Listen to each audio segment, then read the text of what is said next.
कबीर साहब कहते हैं, हर जीव के मन की स्थिति ऐसी होती है कि सभी जीव सुख चाहते हैं। और मजे की बात यह है, लोग दूसरों से सुख चाहते हैं। बेटा अपने बाप से सुख चाहता है और बाप बेटे से सुख चाहता है। यदि बाप के पास सुख होता तो बेटे से सुख नहीं चाहता। बेटे के पास में सुख होता तो अपने बाप से सुख नहीं चाहता। लेकिन बेटा बाप से सुख चाहता है और बाप बुढ़ापे में आशा रखता है कि बेटे सुख देंगे, बहुएं आएंगी सुख देंगी। ऐसा लगता है बहुएं अपने मायके से सुख की बोरियां भर भर के ला रही है जो अपने सास ससुर को सुख देंगी। सास ससुर बड़ी आस लेकर इंतजार कर रहे हैं। आशा टूटती नहीं है। बड़े बेटे की बहू आ गई, सुख नहीं मिला तो सोचते हैं अब छोटी बहू आएगी तो शायद सुख देगी। छोटी भी आ गई, सुख नहीं मिला तो सोचते हैं पोता पोती होंगे तो सुख जरूर मिलेगा। पोता पोती हुए फिर भी सुख नहीं मिला तो फिर सोचते हैं कि पोता का विवाह होगा, जब उसकी बहू आएगी तब सुख मिलेगा। हमेशा मानव का मन सुख दूसरों से चाहता है। एक लड़की ससुराल जाती पहुंचती है, सोचती है पति से सुख मिलेगा और पति इस प्रतीक्षा में है कि मेरी बीवी आएगी तो मुझको उससे सुख मिलेगा। अगर तुम्हारी बीवी के पास सुख होता तो पति में सुख की आशा न रखती, और पति में सुख होता तो पत्नी से सुख की प्रतीक्षा न करता।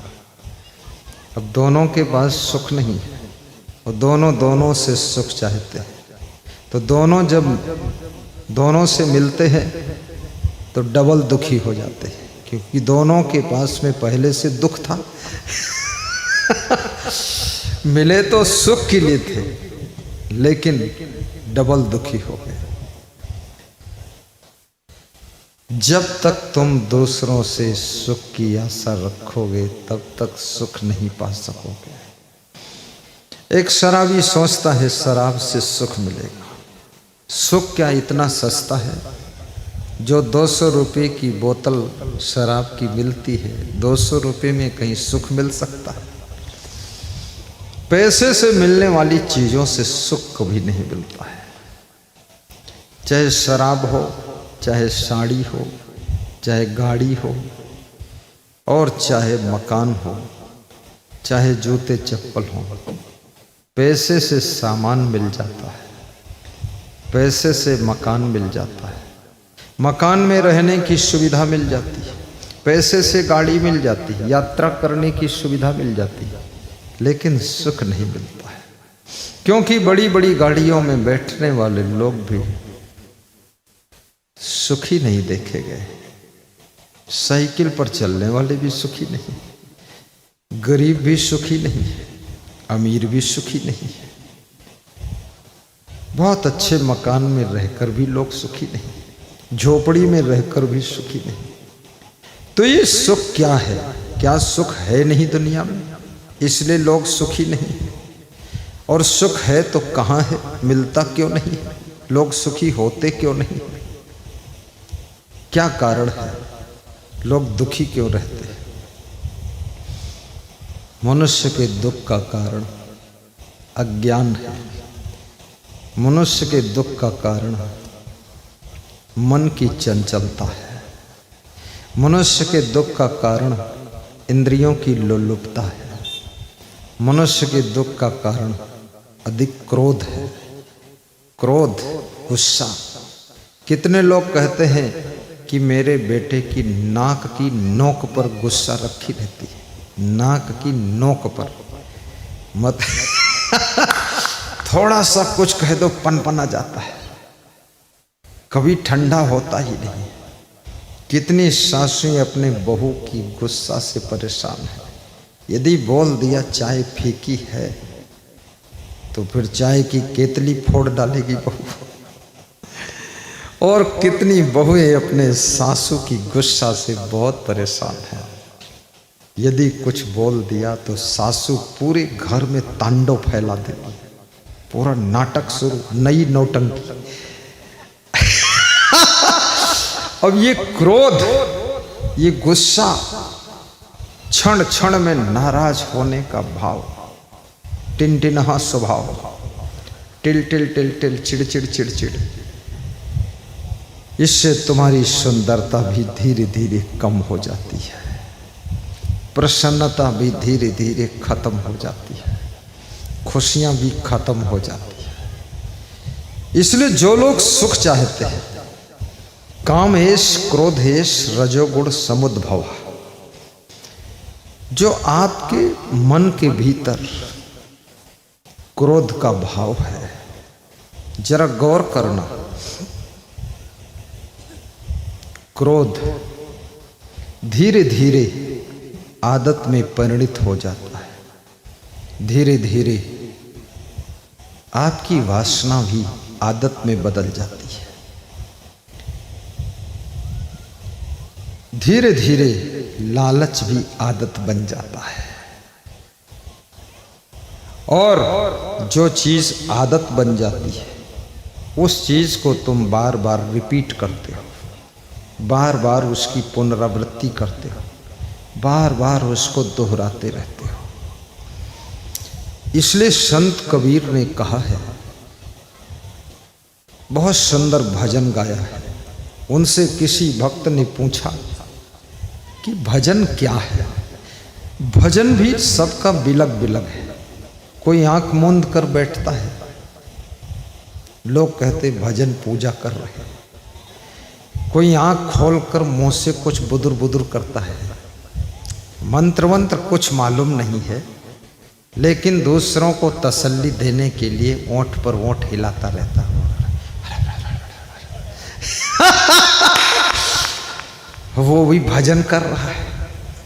और कोई दीपक जलाकर आरती करता, वो भी भजन है।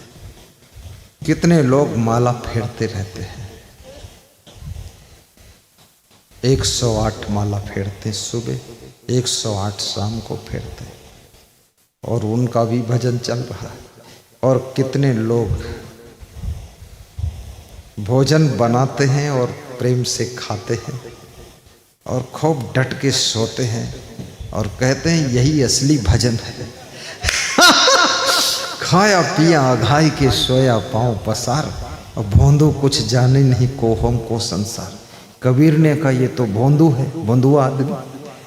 ये केवल खाना पीना जानता है, सोना जानता है, न खुद को जानता है न संसार को जानता है। ये तो भोंदू लाल है, भोंदू कुछ जाने नहीं वो हमको संसार। कितने लोग घंटी बजाते हैं, शंख बजाते हैं और उनका कहते हैं ये भजन का तरीका मेरा है। लेकिन कबीर कहते हैं भजन क्या है। देखिए कबीर एक ऐसे संत हैं जो थोड़ा कठिन, थोड़ा जटिल सिद्धांत समझा रहे हैं। वे कहते हैं मन की तरंग मार लो बस हो गया भजन। अब ये कठिन है मन की तरंग मार। सारे भजन की पद्धतियां आसान है, लेकिन मन की तरंग को मारना कठिन है। हर सेकंड में मन में नई नई तरंगें उठती है। मन तो समुद्र है। कबीर साहब ने कहा मन शायर मनसा लहर। मन समुद्र है। महेंद्र सिंह जी ध्यान देना भैया जी, मन समुद्र है। शायर माने समुद्र और मनसा लहर, मन के भीतर जो विचार उठ रहे हैं वो समुद्र की लहरें हैं। अब मन समुद्र है। कबीर का चिंतन बड़ा निराला है। रैदास गुरु कहते हैं मन चंगा तो कठौती में गंगा, लेकिन कबीर ने नहीं कहा कि कठौती में गंगा। इतनी बड़ी गंगा कठौती में कैसे एडजस्ट होगी। कबीर कहते हैं मन चंगा तो फिर मन ही गंगा, फिर कठौती कहाँ ढूंढोगे, झंझट कहाँ करोगे, फिर तुम्हारा मन ही गंगा है। मन चंगा तो मन ही गंगा। और लोगों का मन चंगा है नहीं, लोगों का मन है नंगम नंगा। मन है नंगम नंगा और जहां रहे वहीं एक नया दंगा। तो कैसे कठौतीम गंगा और कैसे गंगम गंगा। गंगम गंगा नहीं, गंगम भी दंगा। गंगा नहाने गए पुण्य लेने और किसी को ढकेल रहे,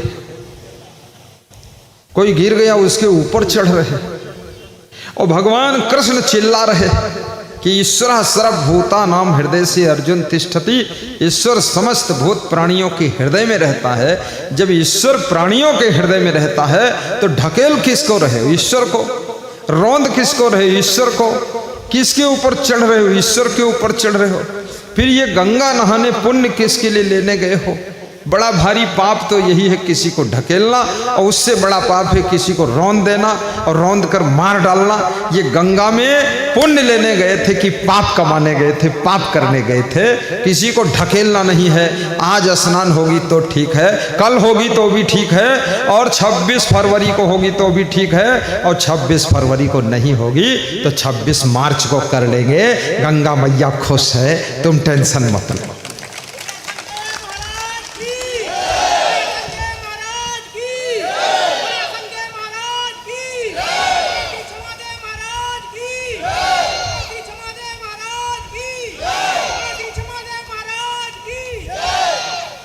ये सुजीत केवट हैं, वही बड़े दान डब्बा वाले। इनकी जयकारा भी बड़ी दमदार है। तो सोचना है, भगवान राम भी कहते सिया राम मैं सब जग जानी। जितनी स्त्रियां हैं सिया के समान है, जितने पुरुष हैं राम जैसे। तो जिनको रौंद रहे हो ये भी तो सिया राम है। फिर एक तरफ गा रहे हो सिया राम मैं सब जग जानी, दूसरी तरफ बेचे ही दूध मिलाऊं ही पानी। ये क्या कर रहे हो।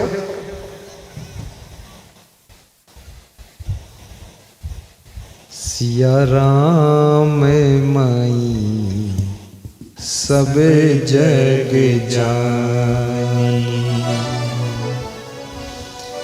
सिया राम माई सब जग जानी। करहु प्रणाम जोर जोग पानी, करहु प्रणाम जोर जोग पानी। सिया राम मैं सब जग जानी, सिया राम मैं सब जग जानी। जिनको ज्ञान लेना है, एक एक चौपाई में, रामचरितमानस में, एक एक साखी में, कबीर के बीजक में, गीता के आधे श्लोक में भी ज्ञान भरा हुआ है। ज्ञान संपूर्ण संसार ज्ञान का सेंटर है। वृक्ष भी ज्ञान दे रहे हैं, नदियां भी ज्ञान दे रही है। ज्ञान देने वालों की कमी नहीं है, ज्ञान लेने वालों की कमी है। दिन रात माँ बाप ज्ञान दे रहे, सास ससुर ज्ञान दे रहे, बेटा बहू दोनों ज्ञान दे रहे। कौन ज्ञान ले रहा है। सिगरेट की डिब्बी भी ज्ञान दे रही। डिब्बी पर लिखा है सिगरेट पीना स्वास्थ्य के लिए हानिकर है। पढ़े लिखे लोग पहले पढ़ते हैं, उसके बाद डिब्बी खोलते हैं और फिर सिगरेट का धुआं खींचकर नाक से निकालते हैं। तो उनसे पूछो धुआं दूसरों की तरफ फेंक क्यों रहे हो? बोले यही तो महाप्रसाद है। थोड़ा थोड़ा सब लोग सूंघ ले। सिगरेट की डिब्बी पर भी सेंटेंस लिखा है, ज्ञान का सेंटेंस है। तंबाकू की पुड़िया पर, पान ठेला पर लिखा रहता है तंबाकू से कैंसर होता है। लोग मर जाना चाहते हैं, कैंसर पूरे बदन में हो जाए, सड़ जाना चाहते हैं, लेकिन तंबाकू खाना चाहते हैं। कितने सुंदर दांत थे, मोती जैसे चमकते थे। तुम हंसते थे, दूध जैसे दांत दिखते थे। ये सब पान मसाला पुड़िया खा खा करके दांत ऐसे दिखते हैं जैसे भैंस का गोबर है। अरे छोड़ो ये सब, यही तो आदत, जरा सुधार लो बस हो गया भजन। आदत। और मनुष्य ही एक ऐसा प्राणी है जो आदत को छोड़ भी सकता है, आदत बना भी सकता है, आदत को त्याग भी कर सकता है, आदत को कम भी कर सकता है, आदत को बढ़ा भी सकता है, आदत को बदल भी सकता है, आदत को घटा भी सकता है, आदत को मिटा भी सकता है। इंसान का चोला इसीलिए महान कहा गया है क्योंकि सारी आदतों को जीतने की ताकत आपके पास में है। बोलिए सदगुरु भगवान की जय।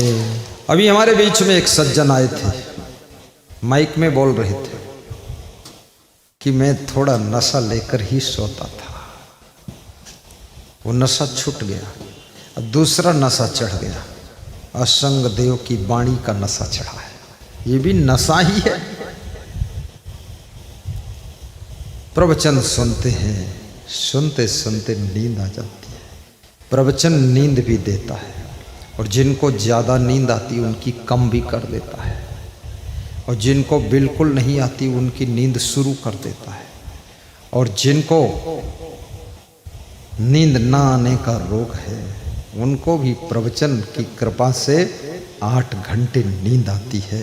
सुख की नींद सोते हैं। जो इतनी बड़ी बड़ी शराब बोतल पीकर नींद आती थी, अब बिना बोतल के टोटल नींद आ रही है।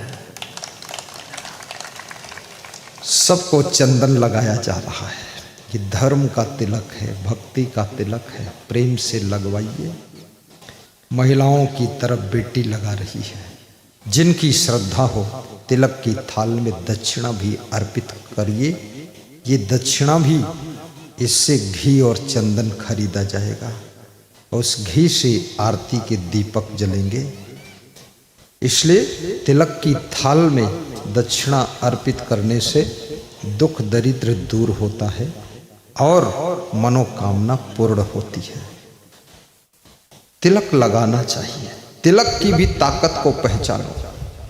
तिलक लगाकर शराब की दुकान पर खड़े होने की हिम्मत नहीं पड़ती है। तिलक लगाकर कई लोगों को हैंडपंप में तिलक धोते हुए देखा गया। मैंने पूछा क्यों धो रहे हो? बोले अब दूसरा काम करना है। तो दूसरा कौन सा है? बोले थोड़ा सा बियर पीना है तो खरीदने जाना। तो तिलक क्यों धो रहे हो? तो माथे में लगा, कोई मुंह में थोड़े लगा है। अरे बोले हिम्मत ही नहीं पड़ रही, ऐसा लग रहा है कि मैं गलत कर रहा हूँ। तो मैंने कहा धोने के बाद? बोले धोने के बाद कोई समझ नहीं पाएगा कि ये धार्मिक आदमी है, फिर तो सब समझते हैं पक्का खिचड़ी है, जाने तो उधर। तिलक भी कंट्रोल करता है। इसलिए जो लोग तिलक नहीं लगाते वो कोई महान नहीं है। जो स्त्रियां वंदन नहीं लगाती वो कोई ऐसा नहीं कि बड़ी पतिव्रता है, बड़ा ज्ञान हो गया। वे क्या है, जो है सो है, मैं कुछ नहीं कहूँगा, जैसी है तैसी। चूड़ियाँ नहीं पहनती, क्यों नहीं पहनती हो? अरे सौभाग्य मिला, तुम्हारा पति जीवित है, चूड़ी पहनो। ये पति की पहचान है। चूड़ी की खनकार, पायल की झनकार और कुंडल, कान के कुंडल।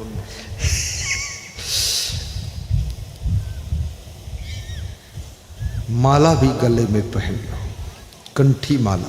कितने लोगों के गले में कंठी माला है? हाथ ऊंचा करो। बहुत लोगों के गले में, लगभग 40% लोग तो पहना हुआ है। कितने लोगों की इच्छा है कि कोई गुरु अच्छा मिल जाएगा तो हम भी कंठी माला पहनकर मंत्र सुनेंगे। जरा हाथ ऊंचा करो जिनकी इच्छा है ऐसे कि कभी गुरु बनेंगे, नीचे कर। ऐसे कितने लोग जिनकी इच्छा है गुरु तो कभी नहीं बनाऊंगा, चाहे जितनी बार मनुष्य जीवन मिले। हाथ ऊंचा करो। कोई नहीं, ऐसा कोई नहीं। मानुष जन्म दुर्लभ है, मिले न दूजी बार। पक्का फल जो गिरी परा, बहुरी न लागे डार।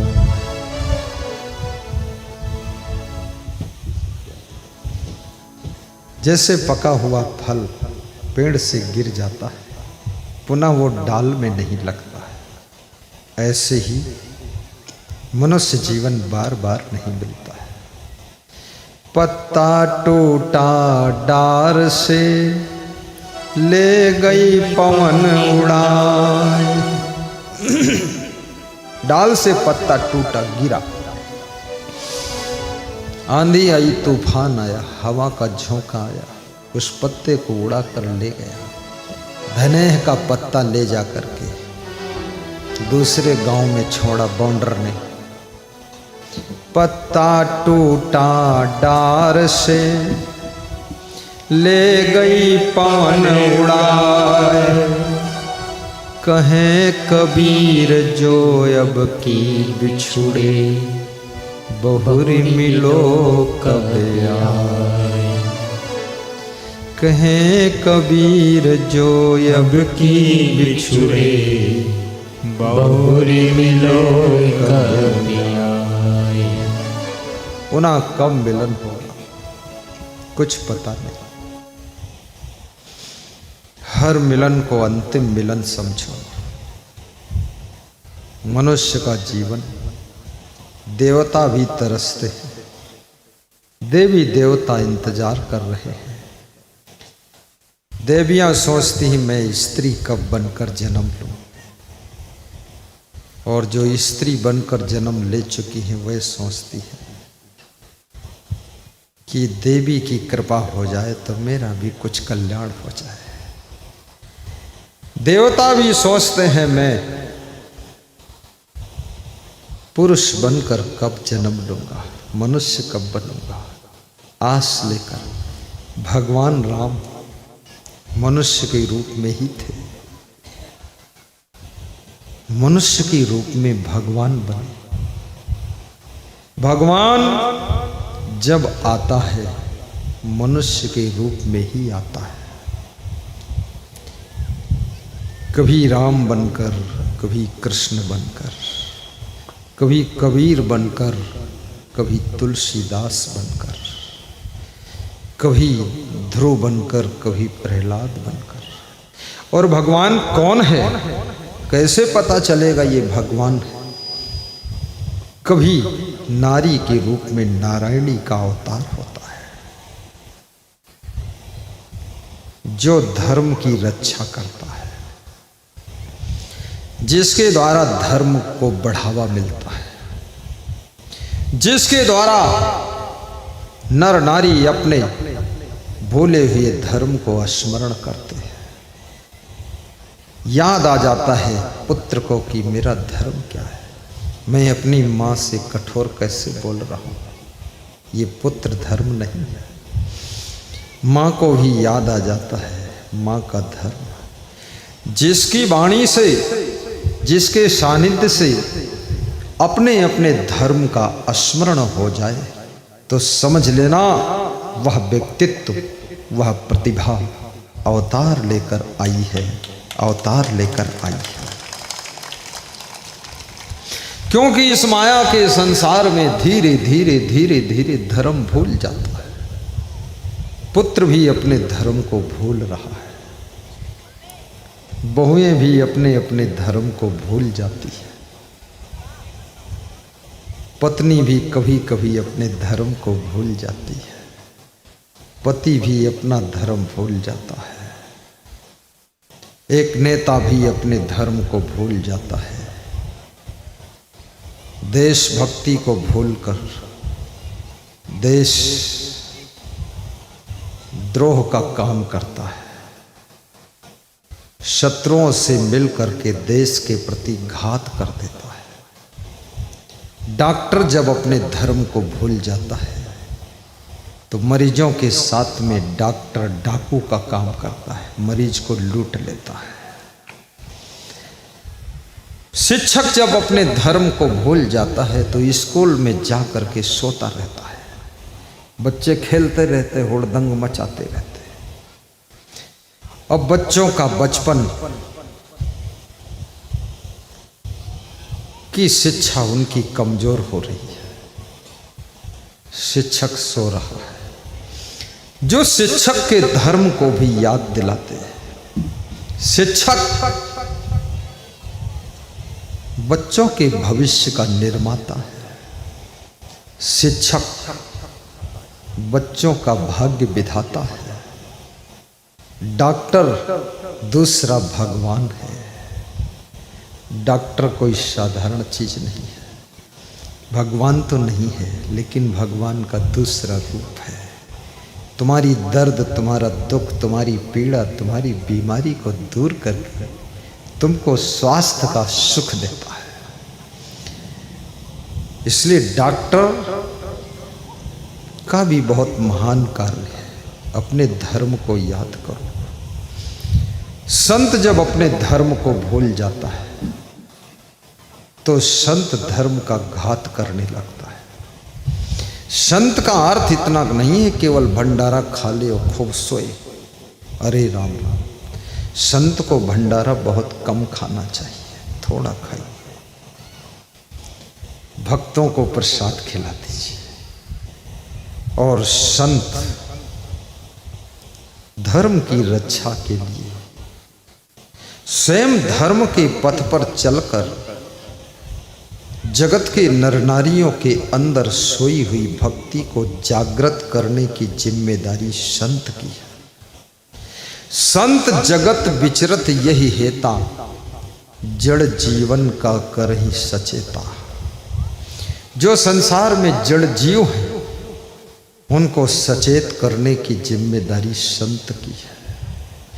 और परोपकारियों की जब लिस्ट तुलसीदास ने बनाया तो संत को प्रथम स्थान दिया है। क्या है चौपाई, मैं गाता हूं तुम दोहरा देना। तुम तो दोहराते भी नहीं हो, सुनने में ही सुख मिल गया तो बोलने की क्या जरूरत है। लेकिन थोड़ा थोड़ा संत बिटप सरिता गिरिधरणी, परहित हेतु इन्हीं की करणी। संत वाह वाह, बहुत सावधान। सरिता गिरी यानी पहाड़, धरणी माने धरती माता, बिटप माने वृक्ष। वृक्ष कबहु नहीं फल भखें, फल देते हैं। आम का वृक्ष, अमरूद का वृक्ष, पपीता का पौधा कितने फल देता, लेकिन एक भी आम स्वयं नहीं खाता है। सोचिए स्वयं क्या खाता है। उसकी जड़ में लोग गंदा पानी डालते हैं, गंदा गोबर डालते हैं, गोबर ही उसकी खुराक। और जैसा भी कचड़ा पचड़ा सब डाल देते हैं, सड़ जाता है और सड़ करके उसको वृक्ष ग्रहण कर लेता है। और फिर कचड़ा डालने वालों को कितने मीठे फल देता है। कचड़ा खा करके कचड़ा नहीं देता है, मीठे फल देता है। और आम का फल फलों का राजा कहा गया है। आम के फल को फलों का राजा कहा गया है। वृक्ष कबहु नहीं फल भखें, नदी न संचय नीर। आहा, और नदी जल को इकट्ठा नहीं करती, स्वयं पीती नहीं, नदी न पीवै नीर। परमार्थ के कारण साधु ने धरा शरीर। सभी साधुओं के लिए संदेश है, तुम्हारा शरीर परमार्थ के लिए है। माया की नींद में सोए हुए जीवों को जगाने के लिए तुम साधु बने। मोह की नींद में संसार सो रहा है, इनकी नींद को तोड़ने के लिए तुमने संत का भेष धारण किया है। करोड़ों की जिंदगी के लिए जगत भर की रोशनी के लिए। ऐसा नहीं है कि खूब आराम करो बाबा जी, नहीं, जब तक लाखों करोड़ों नर नारियों को विश्राम न मिल जाए तब तक महान संत विश्राम नहीं करता है। करोड़ों की जिंदगी के लिए लिखा है तेरे ही भाग्य में कि तेरा जीवन रहे त्याग में। और त्याग में रहना ये संत की परिभाषा है। ये बीड़ी पीना ये संत का लक्षण है। जब छोटी सी बीड़ी नहीं छोड़ पाओगे तो बड़े बड़े विषय भोग कैसे छोड़ोगे। 1 फुट जब नहीं कूद पाओगे तो 100 फुट लंबा कैसे कूदोगे। गांजा भांग अफीम चरस बीड़ी सिगरेट पीने वाले, इन व्यसनों को जो ना छोड़ सके मन बस में करना क्या जाने।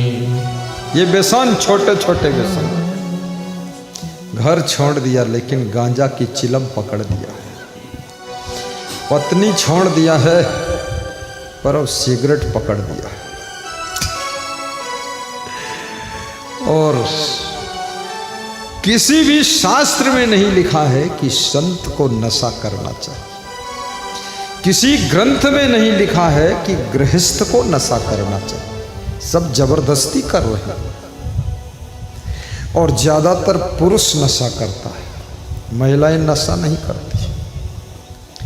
इसलिए महिलाओं का हार्ट अटैक बहुत कम होता है। नशा करने से तुम्हारा हार्ट डैमेज होता है, फेफड़े डैमेज होते हैं। इसलिए महिलाएं अधिक उम्र तक सुंदर दिखाई देती है और पुरुष बदसूरत हो जाता है। और महिलाओं में एक खासियत है, महिलाएं ज़्यादा टेंशन भी नहीं लेती है। महिलाएं जितनी टेंशन है सब अपने पति को दे देती है, लेती नहीं देती है, खुश रहती है। इसलिए किसी भी नारी को देखिए सहज रूप से वो हंसती भी है, मुस्कुराती भी है, सहज जीवन उसका। और ज़रूरत पड़ती है तो रोती भी है, रोती खूब है। जो लोग महीने में 1-2 बार रो लेते हैं उनका फिर हार्ट अटैक नहीं होता है। रोना भी सीखो, बड़ी अच्छी दवा है। और रोना सीखना है तो अपनी पत्नी से ही सीख लो, वो तुम्हें सिखा देगी। क्योंकि रोने से जो आंसू बहते हैं, आंसुओं के माध्यम से बॉडी के अंदर से वो केमिकल बाहर प्रवाहित हो जाता है जो केमिकल आपके हार्ट को अटैक करता था। इसलिए पुरुष थोड़ा कठोर है। रुलाई आती है तो भी नहीं रोता है, रोक के रखता है। कभी कभी रुलाई आती है, रोने का मन होता है, आंखें डबडबा जाती हैं, लेकिन आंसू गिरने नहीं देता है। अंदर ही अंदर फिर ले जाते। रोना कोई बुरा नहीं है, भगवान राम भी रोते थे, भगवान कृष्ण भी रो लेते थे। रोना स्वाभाविक होना चाहिए। बच्चे रो लेते हैं, कितना स्वस्थ रहते हैं। छोटे छोटे बच्चे पूरी ताकत लगाकर रोते हैं, जितनी शक्ति है सब लगा देते हैं। और उसकी माँ भी समझती है, रो ले, देखती हूँ तेरी ताकत। खूब रोकर थक जाता है, तब माँ आती है, उठा लेती है, बोलती है जय हो, बहादुर सिंह है ये, रोने में बहादुर, बेटा स्वस्थ हो गया। जिनके बच्चे रोने को नहीं पाते हैं पूरा स्वस्थ नहीं होते। बच्चे को हंसने का भी मौका मिले, रोने का भी मौका मिले, खेलने का भी मौका मिले। और बहुत जल्दी स्कूल मत भेजना। 3 साल के बच्चे को स्कूल में बिठाने का मतलब है उसको तुमने एक फालतू टेंशन दे दिया बचपन में, उससे कुछ होने वाला नहीं है। थोड़ा खेल लेने दो 4 साल तक, 5 साल तक कबड्डी खेलने दो, तुम घबराओ मत। मुझे पता ही नहीं है प्राइमरी में क्या पढ़ा हो, मुझे नहीं मालूम, क्योंकि हमारे शिक्षक लोग सोते रहते थे तो हम लोग खेलते रहते थे। लेकिन कृपा बहुत थी शिक्षकों की, पास हर क्लास में फर्स्ट पास करते थे। तो मैंने कहा क्या दयालु है। लेकिन बात को पता चला कि बहुत नालायक आदमी था, जिंदगी बर्बाद कर दी। कुछ नहीं, वही शिक्षक अब प्रवचन सुनते हैं। ये तो याद रखना, प्रतिभा और प्रारब्ध ये सब पूर्व जन्म से तुम्हारे साथ में आती है। इसलिए बच्चों के लिए कभी चिंता मत करिए। बच्चों के माता पिता बनिए, आप गार्जियन बनिए, संरक्षक बनिए, रक्षक बनिए, लेकिन बच्चों के भगवान बनने की कोशिश मत करिए। भगवान तुम नहीं हो, तुम केवल माँ बाप हो। अपना धर्म फर्ज निभा दो, बाकी व्यवस्था बन जाएगी सब।